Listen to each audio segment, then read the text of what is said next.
Somewhere beneath a field, in land that once ran red, this was buried. Not thrown away, not discarded carelessly. Buried the way things are buried when war moves on and men do not. It is a canteen, a bottle, a piece of pressed aluminum that once held the most precious resource a soldier could possess in the theater of the deadliest war in human history: water. This is the German M31 Feldflasche, and the story it holds pressed into its dented surface, woven into its surviving felt, locked inside its corroded wire cup, is not the story of a weapon. It is the story of survival, of the human body at war, of the ordinary miracle of staying alive one more hour, one more day, one more hellish winter on the Eastern Front. This is what 80 years buried in the earth looks like. To understand what this canteen means, you first have to understand what German soldiers faced every single day of the war and how deeply something as basic as a water supply could determine whether a man lived or died. The Wehrmacht, Hitler's armed forces, launched their campaign in September 1939 with one of the most disciplined, mechanized armies the world had ever seen. By 1941, German soldiers were fighting on multiple continents, in the scorching North African desert under Rommel, in the gray Atlantic coastal fortifications, and across the vast, merciless breadth of the Soviet Union in Operation Barbarossa, the largest military invasion in all of human history. Over 3 million German soldiers crossed into Soviet territory on June 22, 1941. 3 million men. Each one carrying, among his essential kit, a canteen. The M31, model 1931, adopted into German service that same year, was the standard-issue field canteen of the German military from before the war began right through to the final collapse of Berlin in May 1945. 14 years of continuous use, multiple theaters of war, multiple climates, multiple catastrophes, and through all of it, the M31 endured. It was made of pressed aluminum later, as aluminum became scarce, sometimes steel, sometimes even bakelite plastic towards the desperate end of the war. Its signature shape is immediately recognizable to any student of WWII Militaria, a slightly kidney-shaped flask designed to sit flat against the body, curved at the top and angled to fit the natural contours of a soldier marching, running, crawling through mud. The canteen held approximately 800 milliliters, less than a liter. In some theaters, in some seasons, that amount of water was all that stood between a German soldier and death. In the Libyan desert, temperatures exceeded 50 degrees Celsius in summer. Sweat evaporated almost immediately. Men became desperate within hours. In the Soviet Union, winter temperatures plunged below -40. Canteens froze solid. Men cracked their own field flasks trying to extract ice. Water, or the catastrophic lack of it, shaped the course of battles, the fate of offensives, and the survival of individual human beings. This is the world the M31 was made for. This is the world it survived. Let us look at what we have here, because this is not simply an old metal bottle. This is a system, a thoughtfully engineered, carefully designed piece of military hardware that tells us everything about how the Wehrmacht thought about soldier welfare and field logistics. First, the body itself. This example, recovered by digging, what collectors and historians call a dug find, shows the classic pressed aluminum construction of the early to mid-war period. The aluminum is visibly corroded now, pitted from decades of contact with acidic soil, moisture, the chemistry of Earth slowly reclaiming what war buried in it. But the form is still unmistakable, still intact. The slight kidney shape, technically a flattened oval, was deliberate. A round canteen would jut away from the body, catch on undergrowth, clank against equipment. The M31's profile hugs the hip, lies almost flush against the torso when clipped to the belt. It is the shape of a design philosophy that understood the soldier's body as part of the system itself. The Feltüberzug, the felt cover.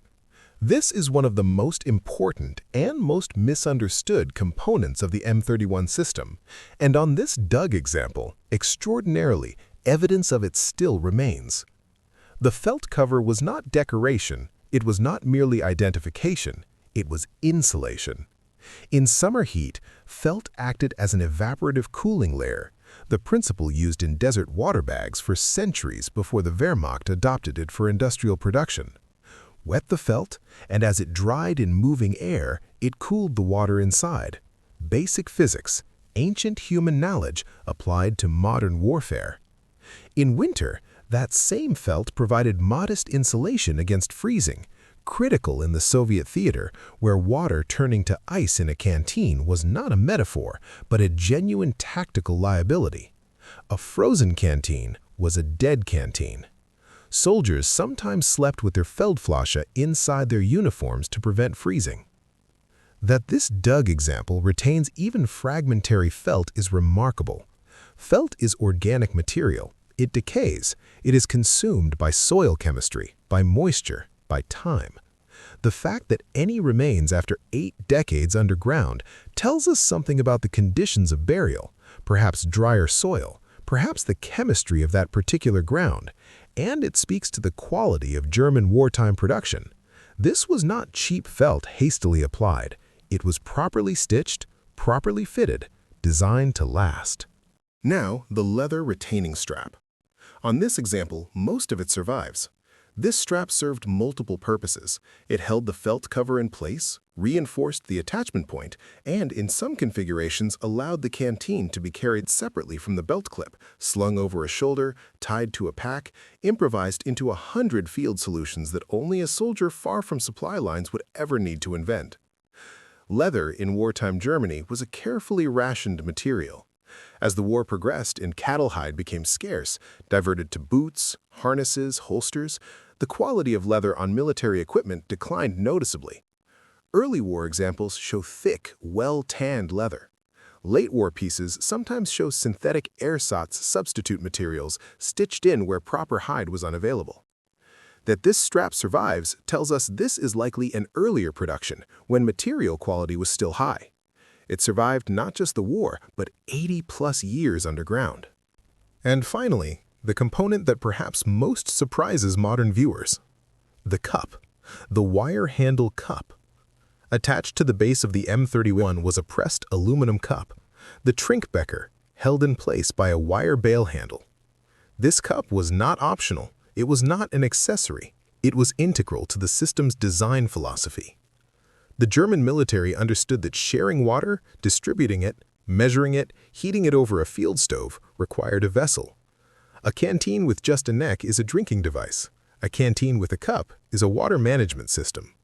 Soldiers used the cup for drinking, for cooking, for boiling water when the source was suspect, for measuring out their daily ration when supplies were tight, for the entirely human need to sit somewhere ruined and destroyed and drink something hot that reminded them they were still alive. The wire handle allowed the cup to be held over a flame without burning the hand. Simple, elegant, the kind of thinking that separates engineering from mere manufacture. On this dug example, that wire handle cup is still intact, still present, corroded by time, yes, but here, still here. But let us not get lost in the engineering. Let us remember what this object actually is. It was carried by a person.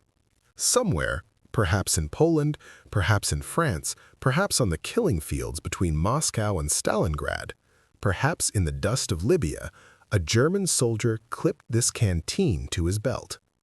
He had a name, he had a mother, he had perhaps a sweetheart waiting. He had opinions about food and complaints about his boots, and memories of summers before the war when Europe was not burning. And he was thirsty. The Wehrmacht mobilized over 13 million men during the course of World War II. 13 million individual human stories. 13 million M31 Feldflasche clipped to 13 million belts. Each one carried into situations that the human mind was never truly built to process. Consider the Eastern Front. By the winter of 1941, the German advance into the Soviet Union had stalled in temperatures that dropped to -30, -40 degrees Celsius. The Wehrmacht had not prepared for a winter campaign. Hitler had expected Soviet collapse by autumn. Instead, the Soviet Union fought back, and German soldiers found themselves in an ice hell they had no equipment to survive. Men froze to death in their sleep, weapons stopped functioning, engines seized, and water, the M31's entire reason for existence, froze solid in its aluminum container. Soldiers learned to keep their canteens inside their jackets, pressing the freezing metal against their own body warmth to prevent the water from becoming a useless block of ice. In the deserts of North Africa, the opposite nightmare applied. Rommel's Afrika Korps, some of the most capable soldiers the war produced, fought in temperatures that made Western Europe seem like a mild afternoon. Water rations were counted in milliliters per man per day. The M31's 800 milliliter capacity, which might seem modest in peacetime, became a lifeline. Soldiers learned to measure every sip, to delay gratification, to push the body to its limits and then push further. There are accounts of German soldiers in North Africa who went without water resupply for 36, 48 hours. By that point, a man's efficiency as a fighting unit degrades dramatically. Judgment fails, reflexes slow. The body prioritizes survival over performance, and the M31, wherever it was, became the most important object a man owned. And then there was France, Italy, the Balkans, the Atlantic Wall, the slow, grinding retreat from 1943 onward as the Allied noose tightened from all directions, and the Wehrmacht, still disciplined, still fighting, still organized, even in defeat, fell back across the geography of their own ambition. Through all of it, the M31 came along. It was on men who died in 1939 and on men who survived to 1945. It was recovered from battlefield debris in France and from the rubble of Berlin. It has been found buried in fields across Europe exactly as this example was found, waiting for the earth to give it back. Who carried this one? We cannot know. The earth does not preserve names. It preserves objects. It preserves this canteen. And so we must let the object tell the story, since the man cannot. The M31 Feldflasche was not a single static design. Like everything in the Wehrmacht's enormous logistical apparatus, it evolved over time, shaped by resource availability, manufacturing capacity, and the brutal feedback loop of what actually worked and what did not on the front lines. The earliest examples, produced in the late 1920s and early 1930s, as Germany quietly began to rearm in violation of the Versailles Treaty restrictions, were made to exceptionally high standards. Thick aluminum, properly formed, high-quality felt covers, properly stitched, good leather straps. The manufacture codes stamped into the base metal reflect the organized, quality-controlled industrial production that characterized early Wehrmacht equipment. The capacity was standardized at approximately 800 milliliters, just under a liter.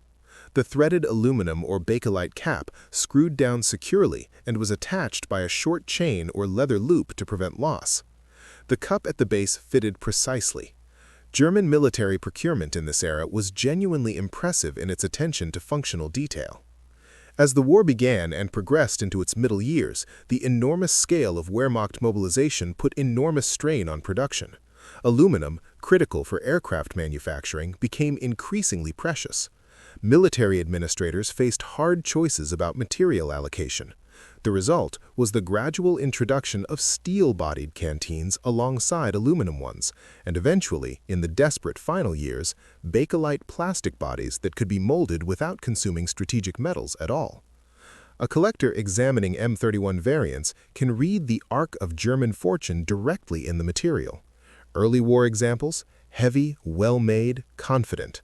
Mid-war: still solid, some material substitutions. Late war: lighter gauge metal or plastic, simplified manufacturing, sometimes visibly rushed production. The base of each M31 typically carries a manufacturer's code, a system the Wehrmacht used to obscure which companies were producing military equipment, in part to complicate Allied intelligence assessment of German production capacity. These codes are now well cataloged. A DFB stamp might indicate one manufacturer, CKL another. The year of production, 39, 41, 43, 44 tells you immediately the military context the canteen was made for. The manufacturer network for M31 production spread across Germany and into occupied territories. As Germany's situation became increasingly desperate, production was sometimes shifted to facilities in Austria, Czechoslovakia, and France, countries absorbed or controlled by the Reich and whose industrial capacity was conscripted into German war production. The felt covers were produced separately, often by different suppliers, and fitted either at the factory or at central depots before distribution. The quality of the stitching, the density of the felt, the method of attachment, all varied by manufacturer and year of production. Early covers were secured with precise machine stitching. Later examples sometimes show hand stitching or simplified attachment methods, as production was streamlined. The cups also varied. Early examples were aluminum with a precisely formed wire bail. Later examples might be steel. The cup's interior was sometimes left bare aluminum, sometimes it shows traces of a light coating or treatment against corrosion. The wire bail could be simple or feature a small loop attachment point. For the dug example we are examining, with its felt remnants, its leather strap, its wire cup still intact, the survival of all three components suggests a complete, properly assembled, issued example, rather than a replacement or field-modified piece. This was a canteen that was fully equipped and in active use. How did this canteen come to be in the ground? That is a question that carries enormous historical and human weight, and it is a question that in many cases we cannot fully answer because the ground does not leave notes. But we can reason through the possibilities, and each possibility is its own story. A canteen in the ground could mean many things. It could mean a soldier died where he stood and everything he carried went into the earth with him, either buried by comrades or simply left where he fell as the battle moved on. It could mean a retreat so rapid and chaotic that equipment was abandoned rather than carried. It could mean a depot or supply cache that was overrun, destroyed, or simply left behind when the front moved. It could mean a deliberate burial, equipment hidden to prevent capture, or personal effects interred in a makeshift field grave. The survival condition of this particular example gives us some clues. The retention of felt, leather, and wire cup together suggests this was not an example buried in extreme conditions in a battle where fire, blast, or intense chemical reactions stripped the organic components away. The aluminum body is corroded but structurally sound. The felt has clearly survived because it was protected, perhaps by the soil chemistry of a specific location, perhaps by the cup and strap forming a partial seal that slowed decay. Most battlefield digs are conducted on private land in Europe by authorized metal detector hobbyists or, in more formally organized contexts, by archaeological survey teams working ahead of construction or farming activity. Many European countries have specific laws governing the detection and recovery of war material, and responsible collectors and historians work within those frameworks. The ethics of digging wartime artifacts is a serious conversation in the Militaria collecting community. Every object recovered from the ground was once part of a military event, sometimes a catastrophic one. Human remains are sometimes found alongside equipment. International law and most national laws require that human remains be reported to authorities. For dug militaria, like this M31, the recovery process itself is a kind of archaeological archaeology. The position of the object in the soil, its depth, its orientation, what else was found nearby, all of this can contribute to understanding the event that put it there. A canteen found with a helmet, a rifle, and human bones tells a very different story than a canteen found alone in a field, a kilometer from any known fighting position. Responsible collectors document these contexts carefully. They photograph finds in situ. They note GPS coordinates. They record soil layers and associated finds. In doing so, they are preserving historical information that might otherwise be lost to agricultural activity, construction, or simply the slow churning of European soil over 8 decades. This M31, this specific example, with its surviving felt, its leather strap, its wire cup, is valuable not just as an object, but as evidence. Evidence of a moment in time, evidence of a person, evidence of a war that shaped the world we live in today. The war ended on May 8, 1945 in Europe. The guns stopped, the fronts dissolved, and across the entire geography of the conflict, from the beaches of Normandy to the rubble of Berlin, from the deserts of Libya to the snowfields of the Soviet Union, millions of pieces of military equipment were left where they lay. The Wehrmacht, at peak strength, had deployed over 13 million men. By war's end, approximately 5.5 million German soldiers were dead. Another 11 million were taken prisoner. The survivors walked home or were marched into captivity, leaving behind everything they could not carry. M31 Feldflaschen were among the most common pieces of abandoned equipment. They were collected by Allied soldiers as souvenirs. They were scavenged by civilians, desperate for useful containers in the starving, devastated post-war economy. They were buried with their owners. They were thrown into rivers, left in ditches, abandoned in the rubble of bombed buildings. They were everywhere, because German soldiers had been everywhere. In the decades since the war, the M31 has become one of the most widely collected pieces of German militaria. Its combination of historical significance, functional design, and relative availability makes it an accessible entry point for collectors interested in Wehrmacht equipment. But there is something deeper than collectability here.